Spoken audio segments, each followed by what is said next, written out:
সাল্লাল্লাহু আলাইহি ওয়াসাল্লামের উম্মত। আমাদের সাথে মুশরিকদের কি সম্পর্ক? আমাদের সাথে ইহুদিদের কি সম্পর্ক? আমাদের সাথে খ্রিস্টানদের কি সম্পর্ক থাকতে পারে? আমরা কেন ওদের সংস্কৃতি গ্রহণ করি? কিসের জন্মদিন, কিসের মৃত্যু দিবস, হ্যাঁ, কিসের এসব গায়ে হলুদ, কিসের এসব বৌভাত, এগুলো কি? এগুলোর সাথে আমাদের কি সম্পর্ক? আমাদের সাথে সম্পর্ক হচ্ছে হিজাবের, সালাতের, তাসবির, সিজদার, জায়নামাজের, আতরের, খুশবু, মিসওয়াকের। আমাদের সাথে এগুলোর সম্পর্ক। আমাদের সাথে সম্পর্ক হিজাবের, আমাদের সাথে সম্পর্ক ইসলামিক ক্যালিগ্রাফির, ইসলামিক, আমাদের সাথে সম্পর্ক কোরআনের, হাদিসের, সিরাতের, লেখাপড়া, ইলমি পরিবেশের, তাসাউফের, এগুলো আমাদের কালচার।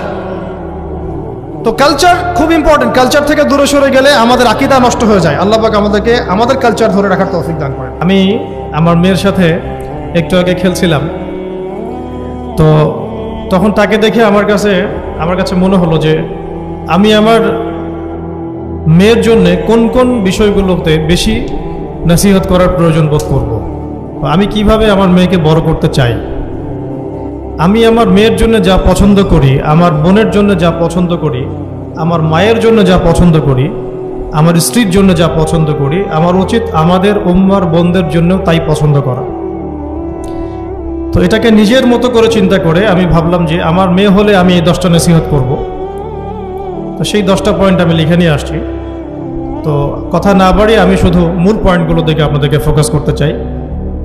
প্রথম যে বিষয়টা আমি আপনাদের দৃষ্টি আকর্ষণ করতে চাই যে আল্লাহ রাব্বুল আলামিন আপনাদেরকে এই সমাজের বোঝা হিসেবে সৃষ্টি করেন নাই। আল্লাহ রাব্বুল আলামিন আপনাদেরকে এই সমাজের বোঝা হিসেবে সৃষ্টি করেননি, বরং আল্লাহ রাব্বুল আলামিন আপনাদেরকে এই উম্মতের একটা গর্বিত অংশীদার হিসেবে সৃষ্টি করেছেন। আদম আলাইহিস সালাম যখন জান্নাতে ছিলেন তখনও তার কাছে হৃদয়ের মধ্যে কিছুটা শূন্যতা অনুভব হয়েছে, যেটা আল্লাহ রাব্বুল আলামিন হাওয়া আলাইহিস সালামকে দিয়ে পূর্ণ করেছেন। এবং তার বুকের পাঁজরের হাত থেকেই তার স্ত্রীকে আল্লাহ পাক সৃষ্টি করেছেন। এবং উভয়ের প্রতি আল্লাহ পাকের নির্দেশ কিন্তু সমান ছিল। এমন না যে আদম আলাইহিস সালামকে বলা হয়েছে এই গাছের কাছেও যেও না, হাওয়া আলাইহিস সালামকে বলা হয় না, এই ব্যাপারটা কিন্তু এমন নয়। বরং উভয়ের প্রতি সমান আদেশ ছিল। ওয়ালা তাকরাবা হাদিহিশ শাজারা। তাকরাবা শব্দটা দ্বিবচন। তোমরা দুজনের কেউই এই গাছের কাছে যাবে না।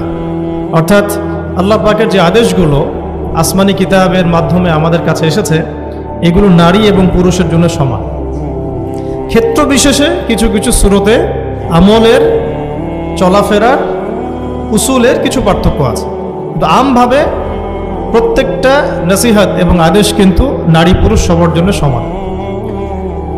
আমরা যদি চাই যে বাংলাদেশের মাটিতে দিন প্রতিষ্ঠা করতে, তাহলে শুধুমাত্র পুরুষদের ভূমিকা যথেষ্ট না, কোশ্চিনকালও যথেষ্ট না। কারণ প্রত্যেকটা পুরুষই কোনো না কোনো মায়ের সন্তান, কোনো স্ত্রীর স্বামী, কোনো বোনের ভাই, অথবা কোনো মেয়ের বাবা।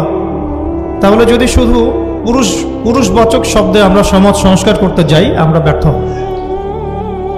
দুঃখের সাথে বলতে হচ্ছে এটা, কিছু কিছু ক্ষেত্রে আমাদের আত্মসমালোচনার দরকার আছে। আমরা পুরুষদের মধ্যে যে পরিমাণ মেহনত করছি এবং করার পরিকল্পনা করছি, তার 50% আমরা মেয়েদেরকে নিয়ে ফিকির করছি না। যে কোনো দিনই বোন যদি হেদায়েতপ্রাপ্ত হন আল্লাহর পক্ষ থেকে, তারপরে সে যে পড়াশোনা করবে, এই পড়াশোনা করার মতো উপযুক্ত প্রতিষ্ঠানও আমরা তাদেরকে দিতে পারি না। নিরাপত্তা, পর্দা এবং সহজলভ্যতা, যে সহজেই সে জ্ঞান শিখবে নিরাপত্তার সাথে, পর্দার সাথে, বাসার কাছাকাছি মাহরামদেরকে সাথে নিয়ে, এমন পরিবেশ কিন্তু হাজারে একটা মেয়েও পাচ্ছে বলে আমার মনে হয়। তো এই অবস্থা চলতে থাকলে আমরা ইসমাইল আলাইহিস সালামদেরকে জন্ম দিতে পারবো না। যদি প্রত্যেকটা পরিবারের কর্তা ইব্রাহিম না হন এবং মায়েরা হাজরা আলাইহিস সালাম এবং সারা আলাইহিস সালামের মতো না হন, তাহলে তো ইসমাইলি প্রজন্ম আমরা জন্ম দিতে পারবো না। সেক্ষেত্রে আমরা আল্লাহ পাকের জমিনে দিন প্রতিষ্ঠাও করতে পারবো। এখানে অনেক প্রান্তিকতা আমাদের মধ্যে আছে, আবার অনেক ছাড় না দেওয়ার মানসিকতা আমাদের মধ্যে আছে। যেমন আমি এখন আপনাদেরকে যেভাবে নসিহত করছি, এই তো প্রিয় দিনী বোনেরা, আমি আপনাদেরকে যে কয়েকটা পয়েন্ট টাচ করতে চাচ্ছিলাম। তার প্রথমটা হচ্ছে নোট করে নেবেন, এগুলো বাসায় পরবর্তীতে আপনারা এগুলো নিয়ে আলোচনা করতে পারবেন, বা এটা নিয়ে আরও বিস্তারিত পড়াশোনা করতে পারবেন। যে দেখুন, সহজ কথা কি, যে আমরা নারী পুরুষ সবাই দুনিয়াতে এসেছি, হয়তো 50, 60, 70, 100 বছর আপনি আমি বাঁচব, এবং এরপরে কিন্তু আমাদেরকে একটা জার্নি শুরু করতেই হবে। এখন আমাদের সহজ কথা কি? সহজ কথা হচ্ছে আমাদেরকে দুনিয়াতে আল্লাহ পাকের দাসত্ব করতে হবে, পরিপূর্ণ ইসলাম পালন করতে হবে, এবং আল্লাহ পাকের জমিনে তার দিনটাকে প্রতিষ্ঠার চেষ্টা করতে হবে। এছাড়া তো আমাদের কোনো কাজ নাই পৃথিবীতে। পৃথিবীতে আমাদের কাজটা কি আসলে? এই পৃথিবীতে আমাদের কাজটা কি? 1 নাম্বার হচ্ছে আল্লাহ পাককে চিনতে শেখা, আল্লাহ পাকের সামনে আত্মসমর্পণ করা, তার নবীর সুন্নতগুলো মেনে চলা, হালাল খাওয়া, একটা আদর্শ পরিবার গঠন করা, সন্তানদেরকে মানুষ করা, দিনের দাওয়াতের কাজ করা, এবং দিনটাকে আল্লাহর জমিনে প্রতিষ্ঠার চেষ্টা করা। এছাড়া কি আমাদের কোনো কাজ আছে পৃথিবীতে? বাকি যে কাজগুলো সেগুলো আনুষঙ্গিক, এবং সেগুলো ইবাদত হিসেবে গণ্য হবে যদি আল্লাহর জন্য হয় এবং রাসূলের তরিকায় হয়। যেমন কেউ যদি ঘুমায়, ঘুমানোর কাজটাও তো ইবাদত, যদি সেটা রাসূলের তরিকা মোতাবেক হয়। সিম্পল। খাওয়া দাওয়া করা, আমরা আমাদের চাহিদায় খাই, কিন্তু এটাও ইবাদত হিসেবে গণ্য হবে যদি খাওয়ার সুন্নাতটা আমরা ঠিকমতো আদায় করতে পারি। তাহলে প্রতিটা কাজই সুন্নাত এবং ইবাদত হবে যদি আমরা সেটার তরিকা ঠিক রাখি। মূল কাজগুলো কি? মূল কাজগুলো হচ্ছে, যে আবার বলতেছি, মূল কাজগুলো হচ্ছে 1, এই পৃথিবীতে আল্লাহকে চেনা, আল্লাহকে চিনতে শেখা। 2, আল্লাহ রাব্বুল আলামিনের সামনে শর্তহীন আত্মসমর্পণ, শর্ত সাপেক্ষে না, একদম নিঃশর্ত আত্মসমর্পণ। 3, আল্লাহ পাকের সমস্ত হুকুম আহকামগুলো মেনে চলা। 4, রাসূলুল্লাহ সাল্লাল্লাহু আলাইহি ওয়াসাল্লামের আদর্শ প্রত্যেকটা কাজে বাস্তবায়ন করা, সুন্নতের উপর থাকা। 5, হালাল খাওয়া। 6, আদর্শ পরিবার গড়ে তোলা। 7, সন্তান প্রতিপালন। 8, সৎ কাজে আদেশ। 9, অসৎ কাজে নিষেধ। 10, আল্লাহ পাকের এই জমিনের মধ্যে দিনটাকে প্রতিষ্ঠার চেষ্টা করা, যার যা সামর্থ্য আছে তাই দিয়ে। কেউ জান দিয়ে করবে, কেউ মাল দিয়ে করবে, কেউ কথা দিয়ে করবে, কেউ লিখনি দিয়ে করবে, কেউ প্রয়োজনে আল্লাহর পথে জিহাদ করবে, কেউ প্রয়োজনে শহীদ হবে, যার যেটা সুরত সে সেভাবে করবে। এছাড়া কি দুনিয়াতে আমাদের কোনো কাজ আছে?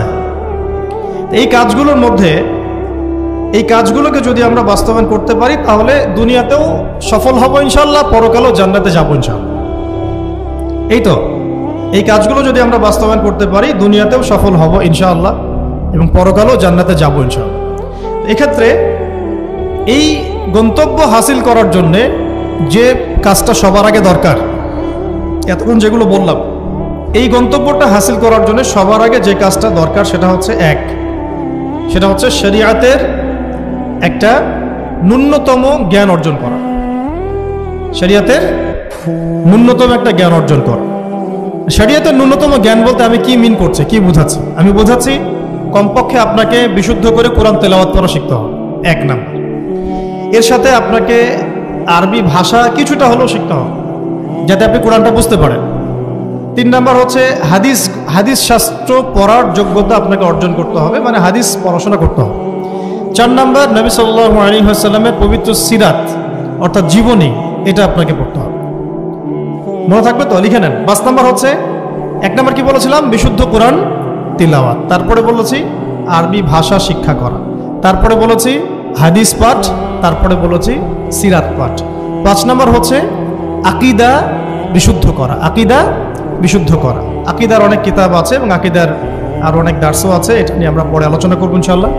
6 নাম্বার হচ্ছে আপনার ইসলামের ইতিহাস পড়াশোনা করতে হবে, ইসলামের ইতিহাসটা পড়াশোনা করতে হবে। 7 নাম্বার হচ্ছে ইসলামিক অর্থনীতি পড়াশোনা করতে হবে, ইসলামী অর্থনীতির জ্ঞান রাখতে হবে।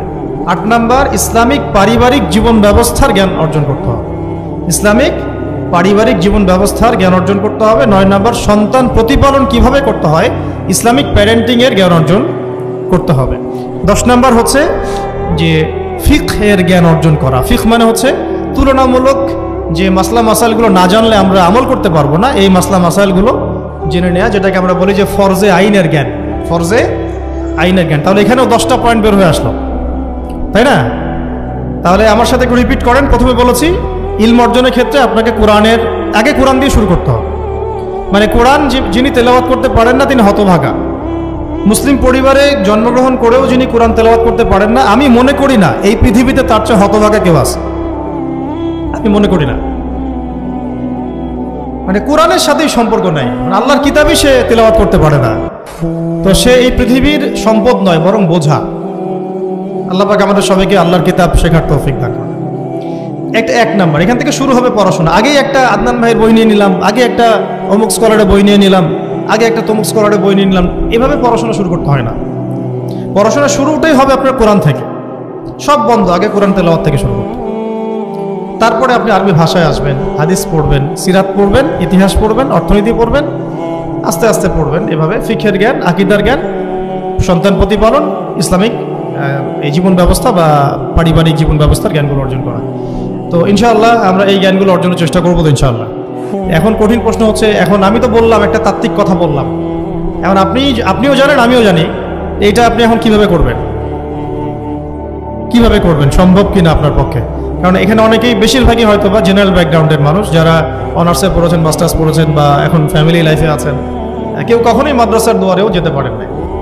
এখন যদি আপনি এগুলো শুরু করতে চান, তাহলে আপনার সামনে অপশন কি আসলে? আপনি কি আবার শুরু থেকে মাদ্রাসায় ভর্তি হতে পারবেন? উত্তর হচ্ছে না। তাহলে সেকেন্ড অপশন হচ্ছে মাদ্রাসা ভিত্তিক যদি শর্ট কোর্স চালু করা হয়, সেই শর্ট কোর্সগুলো আপনাকে করতে হবে, এছাড়া তো কোনো অপশন নাই। 3 নম্বর আরও প্রশ্ন আসবে, এটা কি আপনি অফলাইনে সব জায়গায় মুভ করে করে করতে পারবেন? উত্তর হচ্ছে না। যদি আপনার অফলাইনে আপনার সামনে কোনো সুযোগ থাকে তাহলে তো ভালো, যে আপনার বাসার পাশে একটা মাদ্রাসা আছে বা আপনার এলাকাতে একটা সুন্দর মাদ্রাসা আছে, এটা থাকলে তো আলহামদুলিল্লাহ এবং ভালো, আমরা চাই সেটাই হোক। কিন্তু সবার ক্ষেত্রে এটা পসিবল হয়ে ওঠে না, এই কারণে অনলাইনের কোর্সগুলোর দিকেও একটু ফোকাস করতে পারেন, যাতে ঘরে বসে পর্দার সাথে আপনি কোর্সগুলো করতে পারেন। 4 নম্বর পয়েন্ট হচ্ছে, এই কোর্সগুলো করলেই আবার সব শেখা যায় না, কারণ অনলাইনের কোর্সগুলো তো আপেক্ষিক, এগুলো সব সামনাসামনি বসে তো করানো হয় না, এই কারণে ইফেক্টটা আসে না। এই যে সামনে বসে লেকচার দিচ্ছে, এটার যে ইম্প্যাক্ট, এটা অনলাইন লেকচার শোনার ইম্প্যাক্টটা সেম না কখনো। এই জন্য আমরা সবসময় বলি যে ওস্তাদদের সামনে গিয়ে দার্স নেওয়ার, এই সুযোগটা তো সবাই সব মেয়ে পাচ্ছেন না। এই জন্য আমরা আপনাদের প্রতি আহ্বান করব এবং আমরাও উদ্যোগ নেওয়ার চেষ্টা করব, যাতে প্রত্যেকটা বিভাগীয় শহরে, অ্যাটলিস্ট প্রত্যেকটা বিভাগীয় শহরে মেয়েদের জন্য একটা স্বনামধন্য, একটা আদর্শ দিনী মার্কাজ প্রতিষ্ঠা করা যায়, যেখানে অফলাইনে আমাদের দিনী বোনরা এসে সপ্তাহে 2 দিন 3 দিন শিখবেন। এতে ইনশাআল্লাহ 1 বছর অনলাইনে পড়ার চাইতে বেশি ফায়দা হবে। কিন্তু এই কাজটা আমার একার পক্ষে করা সম্ভব না, ওনার একার পক্ষে করা সম্ভব না। উনি বললাম এটা নিয়ে আবার ঝগড়া করতে পারে, আমাদের উস্তাজার একার পক্ষে করা সম্ভব না, আমাদের প্রিয় উস্তাজার একার পক্ষে করা সম্ভব না, ঠিক আছে? এটা আবার আমাদের সবাইকেই হাত লাগাতে হবে। আমার কাছে এত অর্থ সম্পদ নাই, আমার কাছে কোনো জায়গা জমিও নাই, থাকলে আমরা আল্লাহর রাস্তা ফি সাবিলিল্লাহ দিয়ে দিতাম। যাদের কাছে আছে তারা এগিয়ে আসেন, প্রতিষ্ঠান গড়ে তোলেন, প্রত্যেকটা এলাকায় এলাকায় একটা করে মেয়েদের মার্কাজ গড়ে তোলেন, টিচারদেরকে আমরা ট্রেন করে দিব ইনশাআল্লাহ, সিলেবাস আমরা দিয়ে দিব ইনশাআল্লাহ, মুআল্লিমা আমরা পাঠাবো ইনশাআল্লাহ। একটা এলাকার বোনদেরকে যেন বাইরে যেতে না হয়, সে এলাকার মধ্যেই তারা 100 জন 50 জন বসে বসে দিন শিখবে। সম্ভব না এটা করা? অনেক আগেই সম্ভব ছিল এবং জরুরিও ছিল, কিন্তু আমরা অন্যদিকে বেশি ফোকাস করছি। মেয়েদেরকে সত্যি এখানে আমরা অবহেলার মধ্যেই রেখেছি। এখন আমার মেয়ে হয়েছে বলে আমি খুব কনসিয়াস যে আমি এখন মেয়ে নিয়ে কী করবো, আমার মেয়েকে আমি কিভাবে বড় করবো। এখন তো আমি মেয়েকে পড়তে অন্য কোথাও পাঠাবো না, কারণ সিকিউরিটি কনসার্ন। আমি আমার মেয়েকে কোথাও মেসে থাকতে দিব না, সিকিউরিটি কনসার্ন, এবং আমাদের গায়রতের খেলাফ, ব্যক্তিত্বের খেলাফ।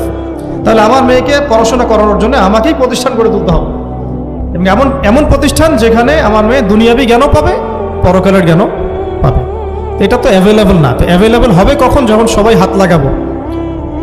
দেখেন, আমি একটা হাদিস মনে করে দিই আপনাদেরকে, এটা বলতে চাচ্ছিলাম না কিন্তু বলছি। নবী সাল্লাল্লাহু আলাইহি ওয়াসাল্লাম একদিন ঈদের খুতবা দিচ্ছিলেন, এবং ওই খুতবাতে তিনি বলেছিলেন যে, হে মুসলিম নারীগণ, আমি জাহান্নামে দেখে এসেছি যে তোমাদের সংখ্যা বেশি। মুসলিম নারীগণের সংখ্যা বেশি, এটাও হাদিসের সঠিক ফাহাম না। মানে পুরো এই উম্মতের মধ্যে নারীদের একটা বড় অংশ জাহান্নামে যাবে, এই উম্মতের মধ্যে। তো তোমরা বেশি বেশি সাদাকা করো, তোমরা বেশি বেশি সদকা করো, একটা খেজুরের টুকরা দান করে হলেও জাহান্নাম থেকে বাঁচো। তো এটা বলার পরে বেলাল রাদিয়াল্লাহু আনহু একদিক থেকে আরেক দিক হাঁটছিলেন, সাথে একটা কাপড় ছিল। নারীরা তাদের কেউ গলার হার, কানের দুল, হাতের মানে চুড়ি, এগুলো সোনার সব খুলে খুলে দান করছিলেন। মেয়েদেরকে সাদাকার মধ্য দিয়ে জাহান্নাম থেকে বাঁচতে হবে। সদকা করার মধ্য দিয়ে মেয়েদেরকে জাহান্নাম থেকে বাঁচতে হবে। আজকে যদি আপনি একটা প্রতিষ্ঠান গড়ে দিয়ে যেতে পারেন, এটা যদি আরো 50 বছর সাস্টেইন করে, এই 50 বছর এখানে যত মানুষ দিন শিখবে সমস্ত মানুষের ইলমের নেকি আপনি পাবেন। আমরা কিন্তু সবাই ব্যক্তি স্বার্থ নিয়ে চিন্তা করি আর দুনিয়ার স্বার্থটাকে বেশি প্রাধান্য দিই। আমার 500 জায়গা আমি দিয়ে দিব, আপনি দিচ্ছেন না, বরং আপনি পরকালের জান্নাতের একটা জায়গা আপনি সার্টিফাইড করছেন। কে জানে, হয়তো এই ওসিলায় আপনার জান্নাতের ফয়সালা হয়ে যেতে পারে। কেউ 10% জমির মধ্যে একটা মসজিদ করেছে, হতে পারে এই মসজিদের ওসিলায় আল্লাহ পাক তাকে জান্নাত দিতেও পারেন। কেউ একটা মাদ্রাসা প্রতিষ্ঠা করেছে, এখানে হাজার হাজার স্টুডেন্ট পড়াশোনা করছে, কে জানে হয়তো এই ওসিলায় আল্লাহ পাক তাকে পরকালে জান্নাত দিতে পারে। সাদাকা, এগিয়ে আসা এবং শিক্ষা খাতে নিজেদের জানমাল অর্থ সম্পদকে ব্যয় করা আমাদের একার পক্ষে এখন আর এগুলো সম্ভব না। হ্যাঁ, যদি আমার কাছে রাষ্ট্রীয় কোনো ক্ষমতা থাকতো বা শিক্ষা বিভাগের কোনো ক্ষমতা থাকতো, তাহলে প্রত্যেকটা মসজিদ ভিত্তিক আমরা মেয়েদের আলাদা শিক্ষার ব্যবস্থা করতাম। মসজিদ ভিত্তিক, প্রতিষ্ঠানের প্রয়োজনই নাই, মসজিদের মধ্যে একটা আলাদা কর্নার করে ফেলা যায় মেয়েদের জন্য স্বতন্ত্র, এখানে কোনো পুরুষের এন্ট্রেন্সই থাকবে না। মেয়ে শিক্ষিকা, মেয়ে ভলান্টিয়ার সবই মেয়ে, এবং ওস্তাদদেরকে দিয়ে এখানে ফরজে আইন থেকে শুরু করে তাদেরকে একদম মৌলানা পর্যন্ত পড়ানো সম্ভব। উদ্যোগ নেওয়া হয় নাই বিগত 30 বছর 40 বছর। তো ইলম অর্জনের পথে আবার এরকম প্রতিবন্ধকতা আসবে, সেগুলোকে ফেস করার বা সেগুলো সলভ করার জন্য আমাদেরকে কিন্তু ফিকির করতে হবে। আর এই ফিকিরটা একজন দুজন মানুষের কাঁধে চাপিয়ে দিয়ে আপনি কিন্তু দায়মুক্ত হতে পারবেন না। যেমন আজকে সেমিনার এখানে করেছি, আপনারা চাইলে কিন্তু এই ধরনের সেমিনার আপনাদের এলাকাতেও করতে পারেন, সেখানে গেস্ট হিসেবে তাদেরকে ডাকতে পারেন। দাওয়াতের মেহনত শুরু হয়ে গেল। যদি বসে থাকেন যে প্রত্যেক 2 মাস পর পর ওস্তাদারা আয়োজন করবেন এবং আমরা যাব, তো এটা তো তখন এক কেন্দ্রিক কাজ হয়ে গেল। তার রেজাল্টটা কিন্তু মানে সামান্য রেজাল্ট পাবেন আপনি, আর যদি সবাই হাত লাগান রেজাল্টটা বেশি হবে। তা আমি আপনাদেরকে উদ্বুদ্ধ করতে চাই যে দিনের পথে আপনারা দাওয়াতের মেহনতে নেমে আসেন, এমনকি দিন প্রতিষ্ঠার সংগ্রামে আমাদের পাশে দাঁড়ান। এর আগে যোগ্যতা অর্জন করেন, যোগ্যতাটা ইলমি যোগ্যতা। আল্লাহ পাক আপনাদেরকে বোঝার তৌফিক দান করেন। এটা এক নম্বর। এবং ইলমের পথে প্রতিবন্ধকতা কথাগুলো বললাম, এগুলোকে ফেস করার এবং এগুলোকে যেন রিকভার করতে পারি আমরা, সেই তৌফিক আল্লাহ আমাদের যেন সবাইকে দান করেন। তো একটা মানে খুশির সংবাদই বলবো আপনাদেরকে দিতে চাচ্ছি যে আমরা এই মিরপুর উত্তরার এই এলাকাটার মধ্যে আমরা চেষ্টা করছি যে অফলাইনে এরকম 2-1টা দিনই মার্কাজ প্রতিষ্ঠা করার, আপাতত ভাড়াতেই, এবং ইনশাআল্লাহ অল্প সময়ের মধ্যে আমরা ঢাকা শহরে, ইনশাআল্লাহ ঢাকা শহরে হোক অথবা ঢাকা শহরের একটু সাইডেই হোক, আমরা নিজস্ব জায়গা কিনে প্রতিষ্ঠান করে দেখাবো ইনশাআল্লাহ। এবং আমাদের পরিকল্পনা হচ্ছে একদম ফ্রম দ্য ভেরি বিগিনিং, এই নুরানি থেকে শুরু করে, প্লে গ্রুপ থেকে শুরু করে আস্তে আস্তে গ্র্যাজুয়ালি দাওরা হাদিস এবং মাস্টার্স পর্যন্ত নিয়ে যাওয়া, দুইটাই যেন থাকে। এবং আমার পরিকল্পনা হচ্ছে মাস্টার্সের পরে আমাদের ছেলেমেয়েরা যেন বড় বড় ফ্যাকাল্টিগুলোতে পড়াশোনা করতে পারে, ওই রাস্তাগুলো খুলে দেয়। তো এই কাজগুলো আমার একার পক্ষে আসলে সম্ভব না। আপনারা যদি এগিয়ে আসেন সবাই, দিনী ভাইরা, দিনী বোনরা এবং আমাদের বিত্তশালী যারা আছেন, যাদেরকে আল্লাহ পাক সৎ হৃদয় দিয়েছেন এবং দান সৎকা করার মতো মানসিকতা দিয়েছেন, ইনশাআল্লাহ আসেন একসাথে হাত লাগায় কিছু করি, আল্লাহ পাক করার তৌফিক দান করেন। আর এই দেশের এই সময়টা, দেশের চলমান এই সময়টা আমাদের জন্য দিনের কাজ করার একটা উর্বর সময়। এখন যদি আমরা এই বিষয়গুলো গুছিয়ে নিতে পারি, 10 বছর পরে ভালো ফলাফল পাবেন। আমার মেয়ের বয়স আজকে থেকে 10 বছর পরে হবে 11 বছর। তো 11 বছর বয়সে আমি আয়েশাকে কোথায় দেখতে চাই, মারিয়ামকে কোথায় দেখতে চাই, ঠিক আছে, আমি আমার মেয়ে খাদিজাকে কোথায় দেখতে চাই, এটা আমাকে এখন থেকে ফিকির করতে হবে। রেডিমেড কিছুই পাবেন না, এই যুগ রেডিমেড আপনাকে কিছু দিবেই না। যদি মনে করেন একটি স্কুল প্রতিষ্ঠান চাচ্ছে রেডিমেড, যেখানে বাচ্চাকে ঢুকাবো ওকে আলেমা বানিয়ে বের করে দিবে, এমন কোনো প্রতিষ্ঠান আপনি পাবেন না।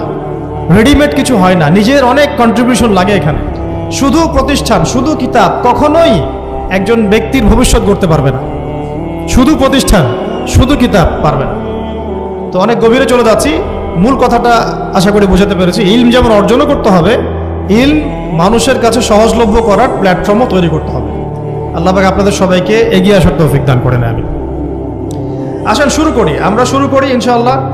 আল্লাহ পাকের কাছে তারাই বেশি মাকবুল, তারা বেশি সম্মানিত যারা প্রথমে শুরু করে। যদি আমরা এরকম 5টা প্রতিষ্ঠান করে ফেলি ঢাকায়, তখন দেখবেন দিনী বোনের অভাব নাই। অনেক হাজার হাজার বোন আসছেন সেমিনারে, কিন্তু তারা আসছেন কখন? যখন এটা রেডি হয়ে গেছে তখন। আর আপনারা এসেছেন কখন? যখন কিছুই ছিল না তখন। তো এটা লা ইয়াজতামিআন, এটা কখনো সমান হবে না। আল্লাহ পাক আমাদেরকে অগ্রজ হওয়ার তৌফিক দান করে না। তো ইলমের সাথে 2 নম্বর যে পয়েন্টটা নোট আউট করবেন সেটা হচ্ছে বেশি বেশি আমল করা।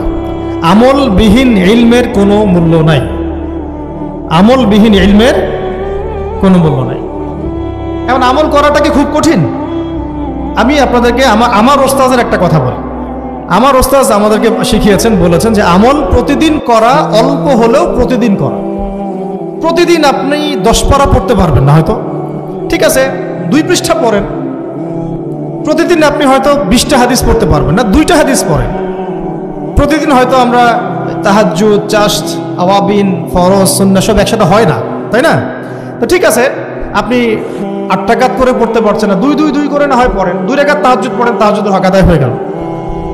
সকালে 2 রাকাত নামাজ পড়ে নেন, চাশতের হক আদায় হয়ে গেল। এইভাবেই মানে কথা হচ্ছে যে আমল করা, নিয়মিত করা, যদিও সেটা অল্প হয়, এটা কিন্তু কঠিন কিছু না। আল্লাহ পাক যার জন্য সহজ করে দেন তার জন্য সহজ। ওযু করে ওয়াশরুমে গিয়েছেন, ওযু করে ফেলেন, ওযু দিয়ে 2 রাকাত নামাজ পড়ে ফেলেন। চলতে ফিরতে, আপনারা তো ঘরের কাজে বেশি ব্যস্ত থাকেন, চলতে ফিরতেই সুবহানাল্লাহ, আলহামদুলিল্লাহ, লা ইলাহা ইল্লাল্লাহ, আল্লাহু আকবার পড়তে থাকেন, আস্তাগফিরুল্লাহ ওয়া আতুবু ইলাইহি পড়তে থাকেন, দরুদ শরীফ পড়তে থাকেন। এমন না যে ঘটা করে সবসময় আমলে বসতে হবে, এটা জরুরি না। প্রতিটা কাজের সাথে আমল আছে। তো সবচেয়ে ইম্পর্টেন্ট আমলগুলো হচ্ছে নামাজ, ফরজ নামাজটুকু, এর সাথে আমি বলবো কোরআন তেলাওয়াত, তাহাজ্জুদ, এর সাথে বলবো যে আদব রক্ষা করা, আখলাক ঠিক রাখা। আদব রক্ষা করা, আখলাক ঠিক রাখা। একজন মহিলার এক্সাম্পল দিব, বেসিক্যালি এটা 2জন মহিলার এক্সাম্পল। তো আমি একজনের কথা বলছি। একজন সাহাবী এসে নবী সাল্লাল্লাহু আলাইহি ওয়াসাল্লামকে বলেছিলেন যে আমাদের বাসার পাশে একজন মহিলা আছে, প্রচুর ইবাদত করে, কোনো নামাজ মিস নাই, কোনো নফল রোজা মিস নাই, খুবই পরেশগার, খুবই মুত্তাকি, খুবই খুবই উঁচু লেভেলের মুত্তাকি একজন মহিলা বলে মনে হয় আমাদের কাছে। কিন্তু তিনি তার প্রতিবেশীর সাথে ঝগড়া করেন। তিনি তার প্রতিবেশীর সাথে ঝগড়া করেন এবং বাজে ল্যাঙ্গুয়েজ ইউজ করেন। নবী সাল্লাল্লাহু আলাইহি ওয়াসাল্লাম বলেছেন যে তিনি জাহান্নামী। আরেকজন মহিলা সম্পর্কে বক্তব্য এসেছিল, আরেকজন সাহাবী বলেছেন যে আমাদের বাসার পাশে একজন মহিলা আছে, তেমন কোনো নামাজ, খুব বেশি ইবাদত করেন না, কিন্তু তার আখলাক, চরিত্র খুব নরম, কোমল। নবী সাল্লাল্লাহু আলাইহি ওয়াসাল্লাম বলেছেন তিনি জান্নাতি। তাহলে আমরা এই হাদিসটা থেকে বুঝতে পারছি যে আমলের মূলনীতিটা আসলে কি। আমল মানে এই না যে একেবারে সবসময় আমাকে নামাজ, রোজা, হজ জায়গাতেই ফোকাস করতে হবে। আমার আদাব ও মুআশারাতটাও অনেক বড় ব্যাপার, চলাফেরা, ওঠা বসা, আমাদের ডিলিংসগুলো। তো এখানে আমি একটু বলবো আপনাদেরকে, কারণ এই যুগটা তো অনলাইনের যুগ, মিডিয়া দ্বারা প্রভাবিত হওয়ার যুগ। বিভিন্ন সিরিয়ালস আমাদের মাথায় এখনো বসে আছে, দেখেছি জীবনে আমরা অনেক সময় কেউ না কেউ। তো এইগুলো আমার মাথায় কিন্তু ইম্প্যাক্ট ফেলে, এইগুলো আমাদের মাথায় ইম্প্যাক্ট ফেলেছে। সমাজ ব্যবস্থা আমাদের মাথায় ইম্প্যাক্ট ফেলেছে। যে পরিবেশে আমরা পড়াশোনা করেছি ওই পরিবেশটা আমার উপর ইম্প্যাক্ট ফেলেছে। সব মিলে আমাদের মাথাটা এখন পুরো দূষিত। আমাদের মাথাটা কিন্তু পুরাই দূষিত, কলবটা আরও দূষিত। এইখানে যে বিষয়গুলো ফোকাস করা দরকার, যে পিতা মাতার সাথে একদম কোমল হয়ে যান, ছেড়ে দেন, নিজের অধিকারে না আসলেও ছেড়ে দেন, পিতা মাতার সাথে কোমল হয়ে যান। পিতা এবং মাতা আপনার জান্নাত জাহান্নামের মাধ্যম। যদি স্বামী থেকে থাকে, স্বামীর প্রতি নরম হয়ে যান, তাকে ছাড় দেওয়া শিখেন। সবচেয়ে বড় কথা, তাকে মহব্বত করা তো অবশ্যই জরুরি, মহব্বতের চাইতেও বেশি জরুরি স্বামীকে বিশ্বাস করা এবং তাকে সম্মান করা। এমন কোনো কথা এবং কাজ না করা যেটা স্বামীর গায়রত বা ব্যক্তিত্বে আঘাত করে। আমি পয়েন্টটা হয়তো বোঝাতে সক্ষম হয়েছি। ভালোবাসা অনেক গুরুত্বপূর্ণ বিষয়, ঠিক আছে, কিন্তু ভালোবাসা শুধুমাত্র একমাত্র গুরুত্বপূর্ণ বিষয় নয়। আরো গুরুত্বপূর্ণ বিষয় হচ্ছে বিশ্বাস, সম্মান এবং আনুগত্য। বিশ্বাস, সম্মান এবং আনুগত্য। এখন বলতে পারেন যে আমার স্বামী আমাকে অন্যায় কাজে আদেশ করলে কি আমি আনুগত্য করব? কখনোই না। যখন স্বামী আপনাকে কোরআন সুন্নাহর দিকে আপনাকে ধাবিত করবেন, তখন আপনি তার আনুগত্য করতে বাধ্য, এবং এটা আপনার জান্নাতে যাওয়ার মাধ্যম বটে। এই হাদিসটা খুব ভালো করে মনে রাখতে হবে যে এই পৃথিবীতে কেউই আল্লাহ পাকের পরে সিজদা পাওয়ার যোগ্য না। এমনকি নবীদেরকেও আল্লাহ পাক সিজদা করতে বলেন নাই, কিন্তু সেই নবী আমাদেরকে কিন্তু বলেছিলেন যে যদি আল্লাহ পরে কাউকে আমি সিজদা করতে বলতাম, তাহলে আমি স্বামীদেরকে সিজদা করতে বলতাম। এটাকে তসলিমা নাসরিন স্টাইলে বুঝলে হবে না। ওরা এটাকে এভাবে নিবে যে ইসলাম মেয়েদেরকে দাসত্বের শৃঙ্খলা আবদ্ধ করতে চাচ্ছে, হ্যাঁ, আত্মস্বাধীনতা দিবে না ইত্যাদি। আমরা দেখব পরকালে আমি জান্নাতে যেতে পারছি কিনা। আল্লাহ পাকের হুকুমের চাইতে আমার কাছে কোনো যুক্তি বড় নয়। আল্লাহ পাকের হুকুমের চাইতে আমার কাছে কোনো যুক্তি, বিজ্ঞান, প্রযুক্তি এগুলো বড় মানদণ্ড নয়। শুধুমাত্র স্বামীর আনুগত্য, বিশ্বাস, সম্মানের বদৌলতে দেখা যায় যে পুরোটা জীবন এই বেচারা আপনার জন্য ঢেলে দিবেন। আর এই জায়গায় যদি দেখা যায় ঘাটতি থাকে, তখন কোনো কোনো ক্ষেত্রে ভালোবাসা যথেষ্ট হয়ে ওঠে না। এবং আপনারা জানেন এই শহরে ডিভোর্সের সংখ্যা দিন দিন বাড়ছে। কেন? এইগুলো মেজর কারণ আছে। হ্যাঁ, আমি বলছি না যে সব ছেলেই একেবারে পারফেক্ট, কখনোই না। ছেলেরাও যেমন সাহাবী না, মেয়েরাও সেরকম মহিলা সাহাবী না। কিন্তু সবর, আনুগত্য, নরম কবলতার কোনো বিকল্প নাই। উভয় পক্ষের জন্যই নসিহতগুলো আর কি, স্বামীর জন্য এবং স্ত্রীর জন্য।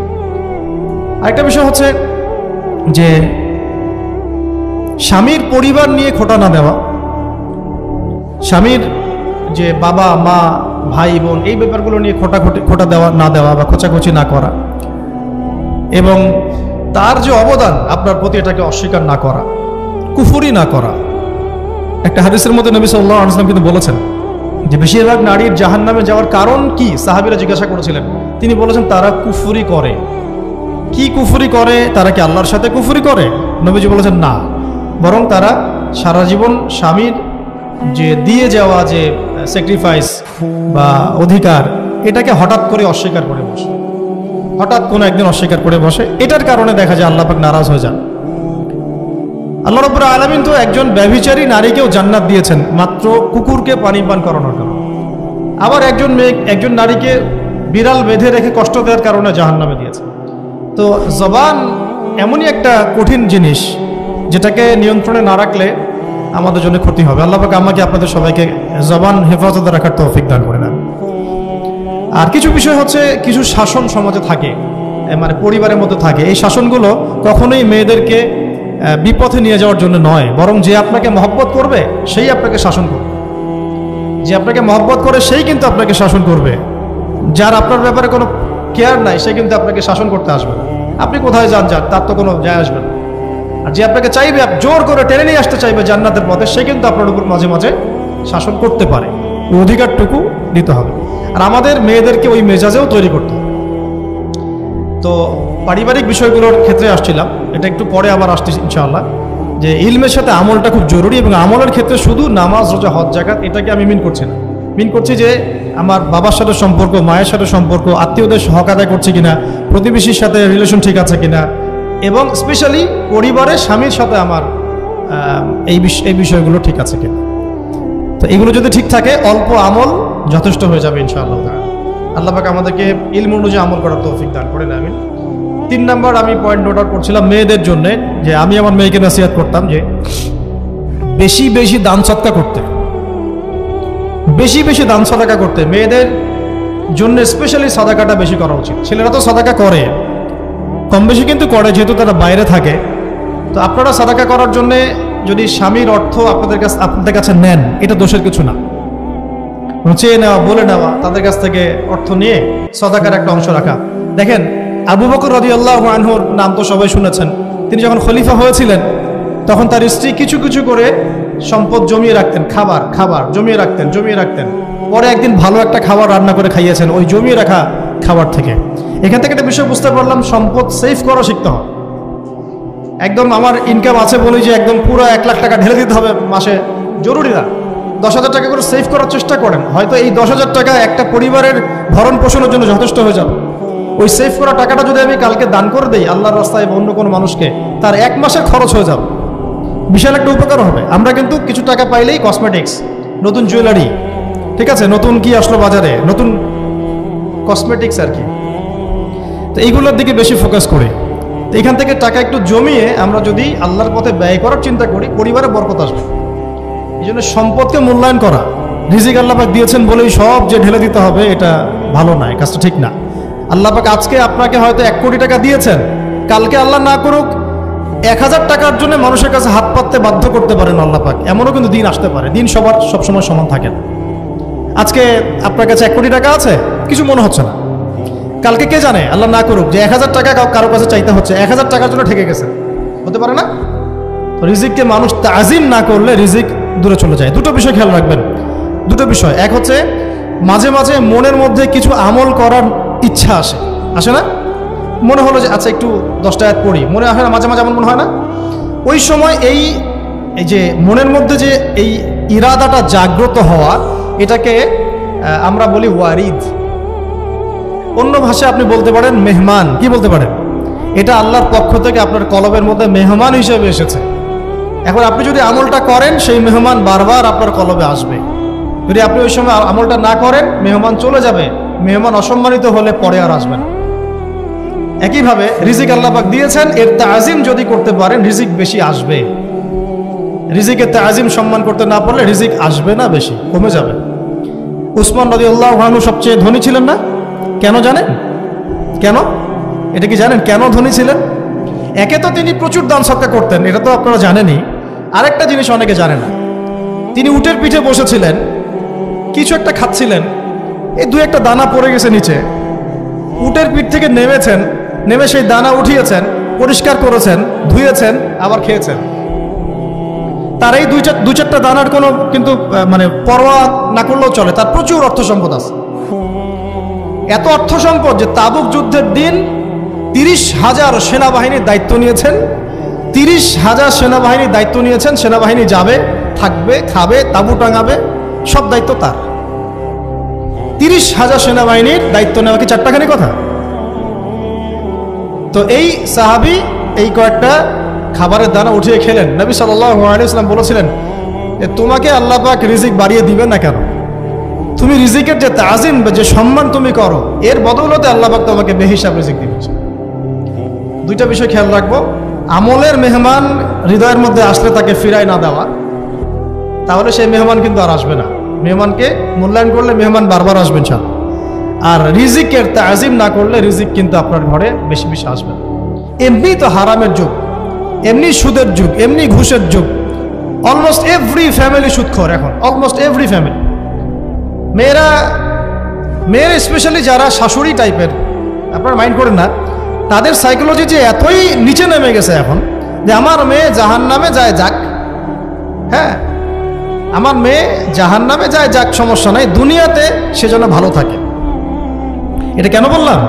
একটা সুদখোরের ঘরে তুলে দিতে সে দ্বিধাবোধ করতেছে না, একটা দুর্নীতিবাজের ঘরে তুলে দিতে দ্বিধাবোধ করতেছে না, একটা ঘুষখোরের ঘরে তুলতে দ্বিধাবোধ করতেছে না, হ্যাঁ একটা মানে কি বলবো মাদক সেবী, ড্রাগ এডিক্টেড বা এই যে আর কি বলবো ফাসেক জালেম, এই ধরনের ঘরে উঠাই দিতেও সে দ্বিধাবোধ করছে না। 5তলা বাড়ি চাই আমার মেয়ে 5তলা বাড়ি থেকে সুখে থাকবে। এই যে সুখের ডেফিনেশন এখানে দিয়েছেন আপনারা। এই জন্য কত হাজার হাজার মেয়ের জীবন নষ্ট করে দিয়েছেন। আমার কথা মাইন্ড করে না, হাজার হাজার মেয়ের জীবন মায়েরা নষ্ট করে দিয়েছে শুধুমাত্র মেয়েদের দুনিয়াবি সুখ এর সংজ্ঞাটা বুঝতে ভুল করার কারণে। এর নাম যদি সুখী হইতো তাহলে অমুসলিমরা সুখী না কেন? পশ্চিমারা সুখী না কেন? ওরা আত্মহত্যা করে কেন? এইভাবে মেয়েদের জীবন নষ্ট করেছে। অথচ অল্প যদি হালাল রিজিকও হতো, আল্লাহ পাক তাকে বরকত দিতেন, সুখে থাকতো। তো আল্লাহ পাক আপনাদেরকে রিজিকের মূল্য বোঝার, তাজিম করার তৌফিক দান করেন, আমিন। অনেক ভিতরে ভিতরে চলে যাচ্ছে আমি, সময় আমাদের হাতে আরো শর্ট হয়ে আসতেছে। তো এখানে একটা কথা বলে দিব যে রিজিকের প্রসঙ্গ যেহেতু আসছে, যে হালাল খেতে হবে আমাদেরকে, হারামের দ্বারস্থ হওয়া যাবে না। আপনার স্বামী যদি হারাম খায়, আপনি স্বামীকে বুঝান, তাকে ওই চাকরি ছেড়ে দিতে আপনি উৎসাহিত করেন। আমি আপনাদেরকে একটা অনেস্টির সাথে একটা কথা বলি, যত এই যে প্রশাসনে যত ঘুষখোর আছে, ঠিক আছে, যত দুর্নীতিবাজ আছে, যত মাদক সেবী আছে, মাদকের ব্যবসায়ী আছে, যত সুদখোর আছে, এরা সবাই কেন এই খারাপ কাজগুলো করে জানেন? তার স্ত্রীকে ভালো রাখার জন্যে, তার মাকে ভালো রাখার জন্যে, তার সন্তানদেরকে ভালো রাখার জন্য। তাহলে স্ত্রী হিসেবে, সন্তান হিসেবে, মেয়ে হিসেবে আপনি বলবেন যে আমাদের এইসব ভালোর দরকার নাই আব্বু, হে আমার প্রিয় স্বামী, আমার এসব ভালোর দরকার নাই, হে আমার ছেলে, আমার এসব ভালোর দরকার নাই, তুই হালাল পথে থাক, ওইখানে তুই আমাকে ডাল ভাত খাওয়া, আমি খুশি আছি। এইভাবে আপনারা তাদেরকে মোটিভেট করেন, দেখবেন সমাজে হারাম কমে গেছে ইনশাআল্লাহ। আর হারাম খাওয়া এই ছেলে মেয়েগুলোও কিন্তু মানুষ হবে না, হারাম খাওয়া যে ছেলে মেয়েগুলো রক্ত মাংস করে উঠছে, এরাও কিন্তু মানুষ হবে। আল্লাহ পাক আমাদেরকে হালাল খাওয়ার তৌফিক দান করে, এবং হালালের জন্য আপনাদের ভূমিকা অনেক বেশি। আমরা উত্তরবঙ্গ সহ দেশের বিভিন্ন জায়গায় সফর করে যেটা দেখেছি, যত সুদী এনজিও আছে না, এনজিওগুলোর মধ্যে মহিলাদের নামই বেশি। জানেন, মহিলাদের নাম বেশি সুদী এনজিও থেকে। তো এই দাওয়াতগুলো আমরা মা বোনদেরকে দিতে চাই যে কোন অবস্থাতে যেন হারাম রিজিকের দিকে আপনারা না ধাবিত হন, এবং রিজিকে তাজিম করেন, পরিবারের মধ্যে হৃদ্যতা ভালোবাসা বজায় রাখেন, একে অপরকে বিশ্বাস, সম্মান এবং শ্রদ্ধা করেন। ইনশাআল্লাহ তাআলা আপনাদের পরিবারও সুখী হবে, রিজিকও সুন্দর হবে এবং রিজিকে বরকত হবে ইনশাআল্লাহ। এরপরে আমি দু একটা পয়েন্ট নোট করেছি, বলে শেষ করে দিচ্ছি যে এটা স্পেশালি আমি আমাদের ওইসব দিনই বোনদেরকে বলতে চাচ্ছি যে বোনেরা এখনো বিয়ে শাদী করেন নাই। সেটা হচ্ছে যে বিয়ে করার আগেই দিনের বেসিক লেখাপড়া শেষ করেন। এত পাগল হওয়ার দরকার নেই। চরিত্র হেফাজত হচ্ছে না, রোজা রাখেন, ঠিক আছে? দিনই পড়াশোনা আগে শেষ না করে বিয়ে করতে যায় না। বহু আলেমা যারা মাদ্রাসা লাইনের ছাত্রী ছিল, দিনই পড়াশোনা শেষ না করে বিয়ে পিড়িতে বসার কারণে কেরিয়ার ধ্বংস হয়ে গেছে। বিয়ে পরে করেন, আগে পড়াশোনাটা, তুলনামূলক পড়াশোনাটাকে শেষ করে নেন। তুলনামূলক পড়াশোনা শেষ করতে 18 থেকে 20 বছর বেশি লাগে না। যদি আপনি শুরু থেকে শুরু করেন, একদম 18 থেকে 20 বছর হতে হতে আপনার পড়াশোনা মোটামুটি শেষ হয়ে যাবে। আর যে সাবজেক্টগুলো বললাম আমি, ওইগুলোই বেসিক পড়াশোনা। এখন এটা হয়তো সবার ভাগ্যে নসিব নাও হতে পারে, সেক্ষেত্রে বিকল্প অপশন আমরা যাব। কিন্তু আগে মূলনীতি হচ্ছে একটা লেভেল পর্যন্ত পড়াশোনা করার পরেই বিয়ে করেন, কারণ বিয়ের পরে আপনার যত রেসপন্সিবিলিটি আসবে, এটা তখন পড়াশোনা মেনটেন করা এতটাও সহজ না, প্রায় অসম্ভবের পর্যায়ে পড়ে যায়। আর দু একটা বাচ্চা কাচ্চা হয়ে গেলে তো তখন আর কোনো কথাই নেই। তাহলে আপনারা কি আমাদেরকে আয়েশা রাদিয়াল্লাহু আনহার মতো একটা প্রজন্ম দিতে পারবেন না? যদি এটা আপনাদের উদ্দেশ্য হয়, সেক্ষেত্রে কি পড়াশোনা শুরু থেকে করা উচিত না? এখন এই সুযোগটা আমাদের সব বন্ধুদের সামনে হয়তো থাকে না, এই জন্য আমরা বললাম যে বিকল্প অপশনগুলোতে আপনারা দিন শেখার চেষ্টা করেন। আর এরপরে যখন বিয়ে করবেন, পড়াশোনা মোটামুটি শেষ হয়েছে, বিয়ে করবেন, এখন 18-20 বছর বয়স হয়ে গেছে, এখন আল্লাহর ওয়াস্তে দুনিয়াবি বিষয়কে সর্বোচ্চ অগ্রাধিকার দিয়েন না। আজীবন পস্তাবেন, এবং একবার পস্তানো শুরু করলেই পস্তানো আজীবনও শেষ হবে। তখন মেইল করে, মেসেজ করে কোনো লাভ হবে না, কারণ আপনি বিয়ের আগে দিনকে প্রাধান্য দেন নাই, বরং দুনিয়াকে প্রাধান্য দিয়েছেন। আপনি বিয়ের আগে দিনকে প্রাধান্য দেন নাই, বরং দুনিয়াকে প্রাধান্য দিয়েছেন। যখন আপনি সবসময় পরকালকে, আল্লাহকে, তার রাসূলকে প্রাধান্য দিবেন, দিনকে প্রাধান্য দিবেন, দুনিয়া আল্লাহই গুছিয়ে দিবেন। আর যখন আপনি দুনিয়াকে সর্বোচ্চ অগ্রাধিকার দিবেন, দিন আপনার কাছ থেকে দূরে সরে যাবে।